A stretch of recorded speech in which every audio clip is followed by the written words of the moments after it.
안녕하세요. 오늘은 조금 복잡한 걸 하려고 그러는데요. 그 쿤의 패러다임을 설명하기 위해서 과학, 철학, 포퍼, 쿤 원래는 논리 실증주의부터 출발하는 거죠. 근데 우리가 하는 거는 지금 과학, 철학, 과학 교육의 맥락 안에서 보고 있는 건데 이거를 철학이나 인문학 쪽에서 한번 접근해 보려고요.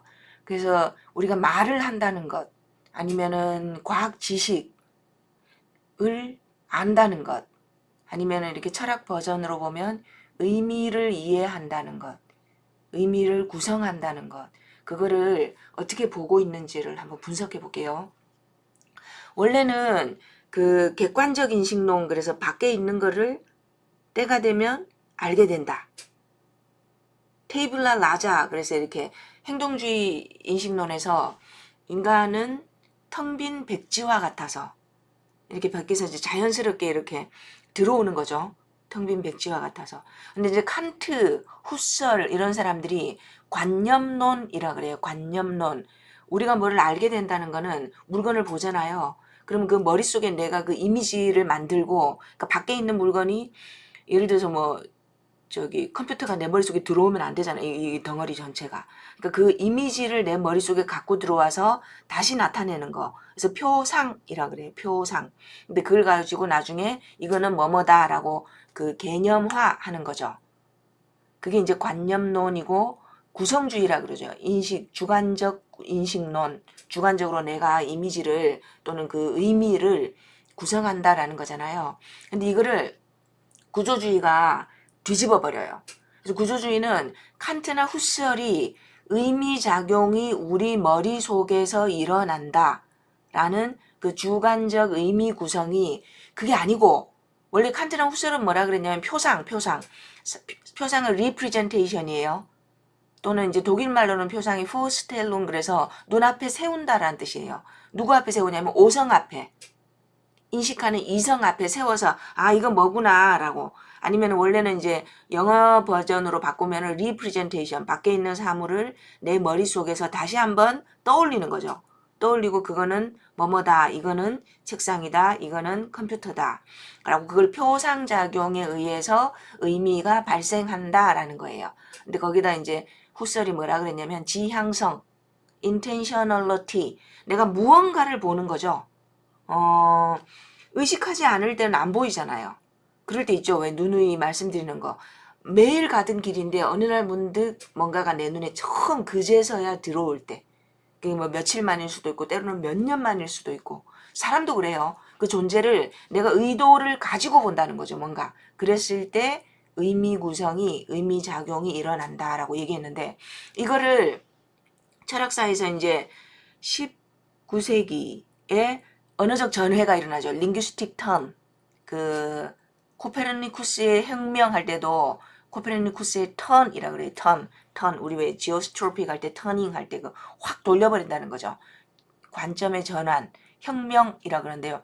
언어가 들어가요. 그래서 구조주의는 뭐라 그러냐면 그거 전부 뻥이라고.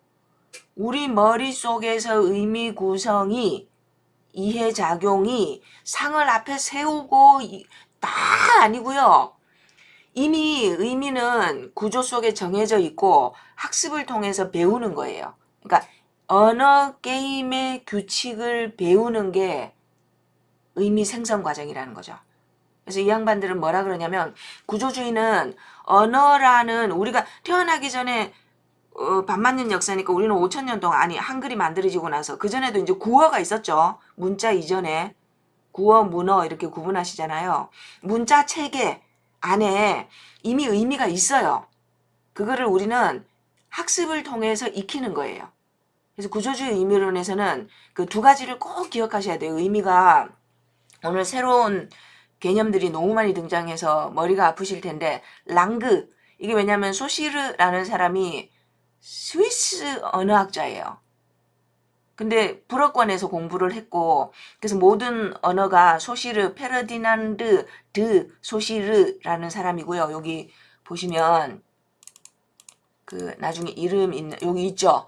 페르디난드 드 소시를 드는 이렇게 뭐 맥도날드 이런 식으로 이제 걔네 독일어나 덴마크나 뭐 그쪽 그 저기로 가면은 요 앞에다가 성씨 앞에 요거 맥도날드는 소시른의 집안 뭐 그런 뜻이에요. 그래서 이렇게 붙거든요. 이 사람이 불어로 저기 처음에 구조주의 언어학 이거를 얘기를 해요. 그래서 두 가지 단어를 꼭 기억하셔야 되는데 랑그, 랭귀지라는 뜻이에요. 랑그 그 불어 버전. 랭귀지에서 랑그 이 비슷하죠. 라틴어 어근이라 어원이라.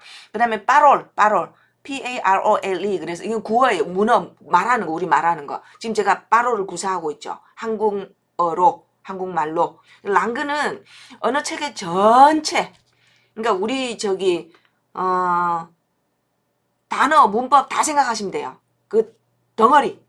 그게 언어 체계 전체예요. 영어의 랑그가 있고 불어의 랑그가 있고 한국어의 랑그가 있죠. 그래서 랑그는 언어 체계 전체를 말하고 이게 구조예요. 스트럭처. 내가 태어나기 전에 반만 년 역사 동안 이 언어 구조가 있었어요. 그럼 우린 그걸 어떻게 해서 의미작용을 해요? 태어나서 배우는 거죠. 막 학습에 의해서. 그래서 랑그는 바뀌면 돼요? 안 돼요? 그래서 공시적이다. 공시, 통시 이것도 헷갈리시죠? 공시는 same time, synchronic이잖아요. 그럼 chronicle 해서 나니아 연대기, 나니아 chronicle 이렇게 얘기하잖아요. 우리. 그래서 공시는 공이 공통, same이란 뜻이에요. 시간 공통된 거. 그러니까 그 데카르트가 만든 좌표계 생각해 보세요. x축이 타임인가요? 네, x축을 타임이라 그러고 y축을 스페이스. 타임은 스페이스면 그럼 공시는 뭐예요? 시간축은 고정해 놓고 공간 그 주어진 공간 안에서 어느 체계가 바뀌면 안 돼요. 그러니까 2020년 대한민국 바뀌면 안 되죠. 그래서 보시면 공시적인 체계를 랑그 언어 전체계 전체 또는 문화체계 전체. 왜냐하면 언어라는 거는 문화의 일부죠. 문화, 네이처, 컬처. 그러니까 뭐라고 얘기하냐면 지금 구조주의나 니체나 뭐 포스트 모더니즘이나 모든 철학계에서 지금은 합의된 담론. 저희끼리 이제 상식이다. 그 철학 쪽에서 뭐라 그러냐면 모든 인류의 기원에 네이처에서 컬처로 넘어오는 게 인류가 역사가 기록되고 드디어 뭐 인간사가 시작되잖아요. 역사, 스토리를 기록하게 된 그 시원에 비기닝에 문자가 있었다. 문화가 네이처에서 컬처로 넘어오는 그 과정에서 이미 랑그가 있었다는 거예요. 문자가. 그 문자가 누적되어서 여기까지 온 거죠. 물론 조금씩 의미가 바뀌어요. 새로운 의미가 추가되기도 하고 아니면은 다른 의미로 조금 바뀌기도 하고. 그래서 왜 우리나라는 그래도 우리나라도 뜻이 여러 개인 단어 많죠. 영어는 처음에 저기 애들 영어 배울 때 왜 어려워해요? 한 단어에 뜻이 열 몇 개인 경우도 있잖아요. 그래서 맥락에 따라서 내가 지금 어떤 영역의 언어 게임, 랭귀지 게임에서 그 단어를 사용하고 있는지에 따라서 번역을 다르게 하셔야 돼요. 그래서 그게 랑그. 그래서 랑그는 공시적인 체계고 문화의 심층 구조다란 말이 계속 등장해요. 왜냐하면 인간은 문화를 만드는 순간 이미 문자가 있었다는 거예요. 글. 그리고 저희는 좀 뻥을 치면 문화 속에 문자가 문신처럼 새겨져 있다고요. 몸속에. 그리고 저희는 아기가 태어나면 한국에서 길러지잖아요. 그 뭐 유학을 가기도 하고 어쨌거나 저희 속에 그 문화가 새겨지는 거예요. 몸에. 그래서 그 랑그, 문화 심층 구조, 문자, 무의식 다 같이 가요. 무의식처럼 새겨져 있다고 내 몸에. 때로는 문신처럼. 진짜 타투예요, 타투. 그래서 랑그는 시간이 없다라는 게 뭐냐면 시간에 따라서 변하는 게 아니라고요. 예. 그래서 랑그가 있고 그다음에 빠롤은 그 책에 내서 우리가 지금 이거 말하는 거예요. 이렇게 단어 연결하고 처음에 이렇게 한국말 배울 때 사람들 말 이상하게 하죠. 예전에 제가 이제 한국어 학교 다닐 때 걔네는 이제 미국에서 태어나고 자란 애들이 한국말을 배울 때 그 Teacher, I got a problem. I have a question 이렇게 해야 되잖아요. 그러면 우리말로 얘가 이제 한국말로 번역할 때 나 문제 있어요 이렇게 말하는 게 이런 식으로 조금 어색하죠. 이건 빠롤이 그러니까 랑그 체계를 미처 미숙하게 익혀가지고 빠롤에서 이제 우리가 구사하는 이 말에서 조금 우리가 볼 때 조금 이상한데라고 이렇게 발생하는 거죠. 그래서 빠롤은 개인의 언어 사용. 근데 랑그 규칙을 따라야 되는 거죠. 그래서 랑그에 기대어 말을 쓴다라는 표현이 등장할 거예요. 그래서 결론은 빠롤이라고 할 때는 구조적인 그 랑그의 그 문법과 단어를 기초로 그 언어 체계 시스템 구조를 기초로 거기서 우리는 개인적으로 일상에서 날마다 데일리 빠로를 구사한다 이렇게 되는 거죠. 근데 소시르가 왜 혁명적이었냐면 죽고 나서 유명해졌어요. 왜냐면 제자들이 대학에서 강의한 스승의 강의록을 죽고 나서 사후에 책으로 표현했어요. 거기 이 모든 내용이 실려 있었던 거죠. 그래서 랑그와 빠롤이란 말을 했고 그 다음에 소시르가 한 제일 위대한 거는 뭐였냐면 이거예요. 이거. 기표와 기의. 그러니까 우리가 말을 할 때 처음 말 배울 때 이게 가만히 보세요. 이거를 구조적으로 분석한 거예요. 그러니까 이게 인식론에서 혁명이었어요. 밖에서 사물이 있고 머릿속에서 이미지화해서 들여와가지고 뭐뭐는 뭐뭐다라고 해서 그래서 의미를 만드는 게 아니고 이미 바깥에 있는 의미를 우리는 습득한다는 거예요. 언어로 이게 언어의 장으로 룰에서 구조.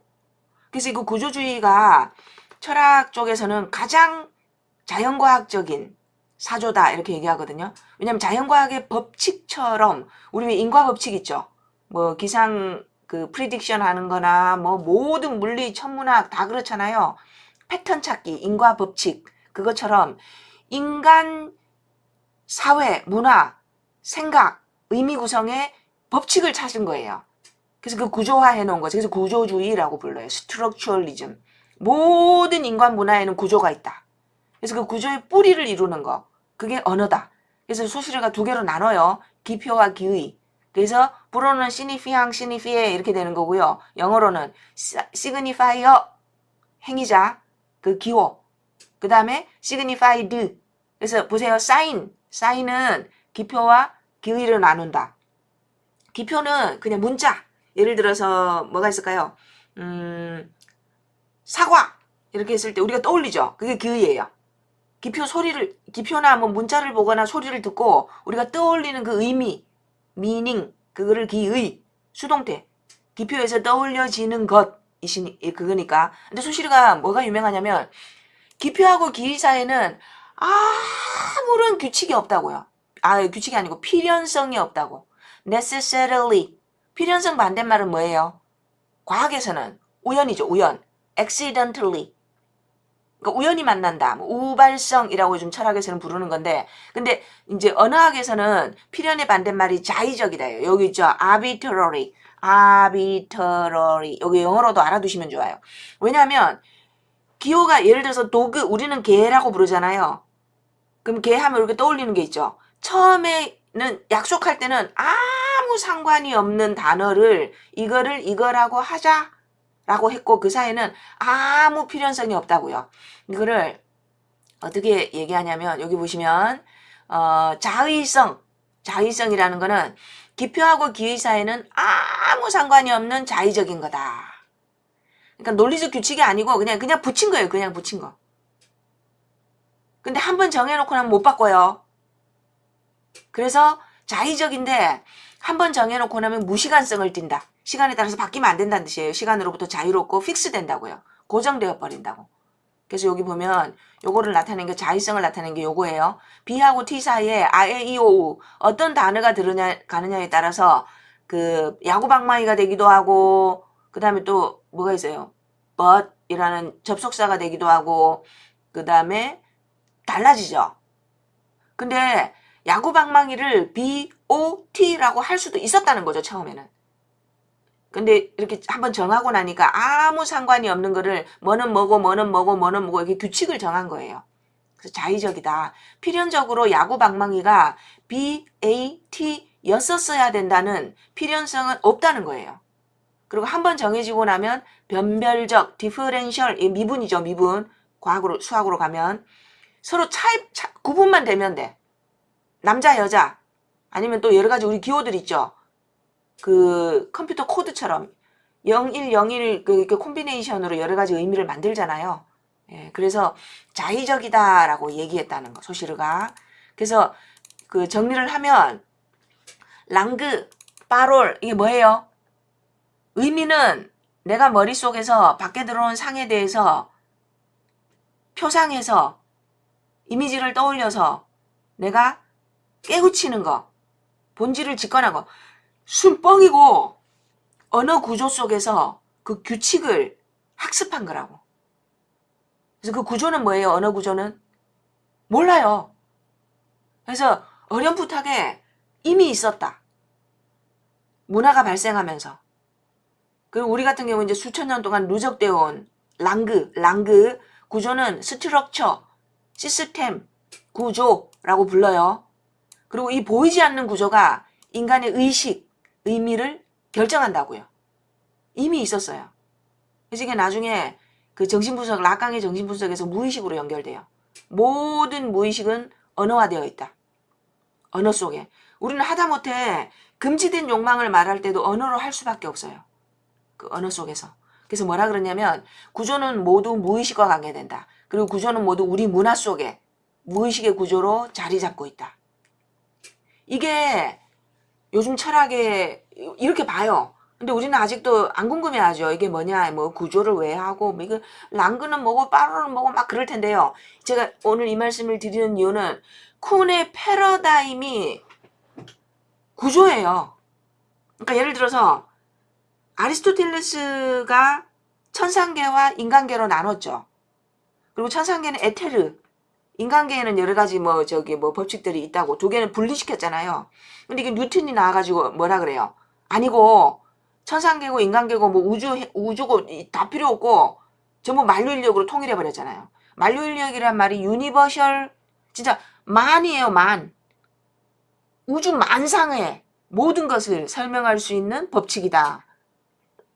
질량을 가진 모든 것들은 끌어당긴다. 천상이고 지상이고 뭐 땅속이고 다 필요 없고요. 그래서 우리 신화나 뭐 왕좌의 게임도 그렇고 그 다음에 그 뭐죠? 반지를 찾아서 거기서도 보면은 꼭 세 개로 나누죠. 3개로 나눠요.